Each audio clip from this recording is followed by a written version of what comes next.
Hello बंधुসকল আজি আমি নেপাললৈ যাত্ৰা আৰম্ভ কৰিম তো তিনিদিনীয়া ভ্ৰমণসূচীৰে আমি নেপাললৈ যাম তো এটো নেপাল যোৱাৰ প্ৰথম যেটো অভিজ্ঞতা নেপাল যোৱাৰ অভিজ্ঞতা আপোনালোকলৈ শেয়াৰ কৰিম তো ব্লগ আমি নেপাললৈ যাত্ৰা আৰম্ভ কৰো তো ভিডিঅটো সম্পূৰ্ণকৈ চাব কেনেকৈ আমি নেপাল যাম কেনেকৈ ক'ত কি কৰিম তাৰে বিষয়ে শেয়াৰ কৰিম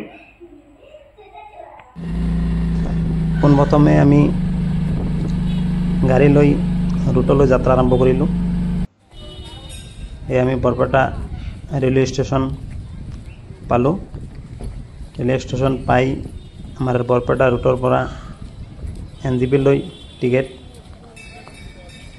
তো আমাৰ ট্ৰেইনখন আছিল ৰাতিপুৱা 11 বজাত তো আমি ষ্টেচনৰ ভিতৰত সোমাই আহিলো সোমাই অহাৰ পাছত আমাৰ ট্ৰেইনখন ইতিমধ্যে আহি পালে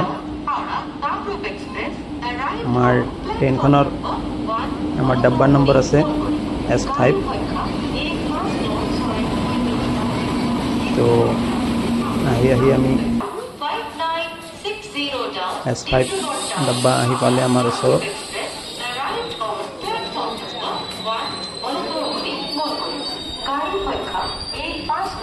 S5 ডাব্বাত আমি উঠিলো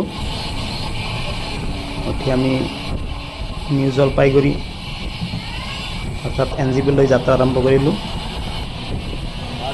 সাইটৰ ধুনীয়া শাল বাগান চাহ বাগান আদি চাই নেপাললৈ যাত্ৰা আৰম্ভ কৰিলো তো আহি আমি এনজিবি ষ্টেচন পালো এনজিবি ষ্টেচন পাই তাৰপৰা আমি খোজকাঢ়ি ষ্টেচনৰ বাহিৰত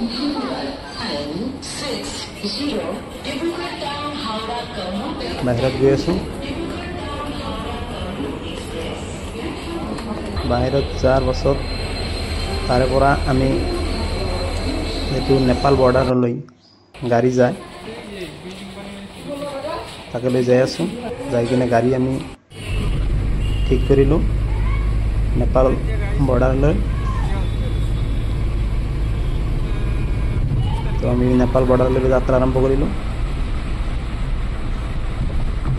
আহি আমি নেপাল বৰ্ডাৰ পালো সাইডেদি বহুত ট্ৰাক ৰখাই থৈছে হয়তো এইবিলাকত নেপাল যোৱাৰ কাৰণে মাল ৰাখি থৈছে এই আমাৰ নেপাল ইণ্ডিয়া নেপাল বৰ্ডাৰ ইয়াত কেমেৰা কৰা নিষেধ আছে সেইকাৰণে তাতে কেমেৰা কৰিব নোৱাৰিলো তো আহি আমি নেপাল পালো নেপালৰ ভিতৰত সোমাই আহিলো তো ইয়াৰ আগৰ পৰা আমি নেপালৰ গাড়ী ল'ব লাগিব কাৰণ ইণ্ডিয়াৰ গাড়ী ফালে যাব নিদিয়ে তো ইয়াৰে পৰা আমি এটা ই ৰিক্সা এটা ললো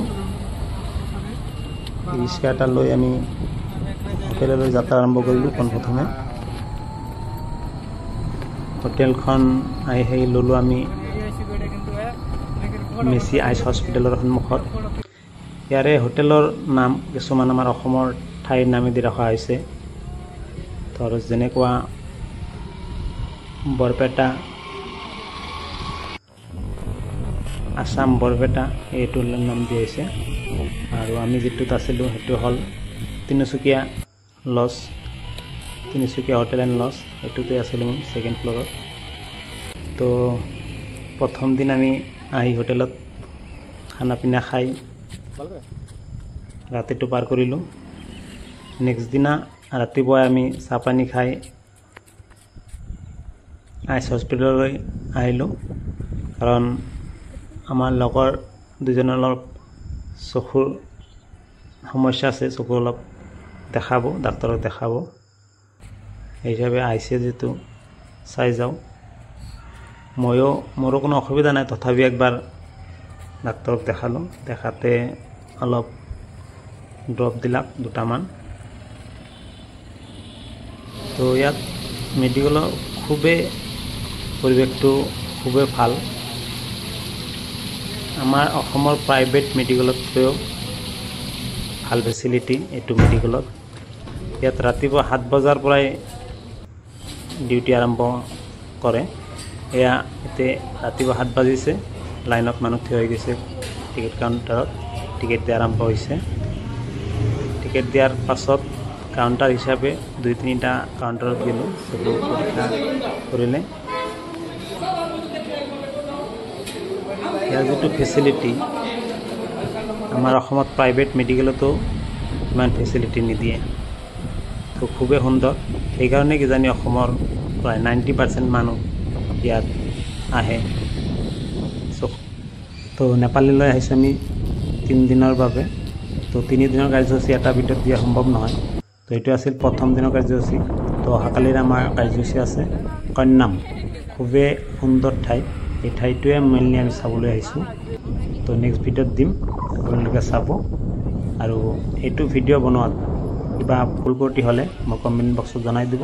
নেক্সট ভিডিঅ' বনোৱাত শুদ্ধকৈ কৰাৰ চেষ্টা কৰিম। ধন্যবাদ।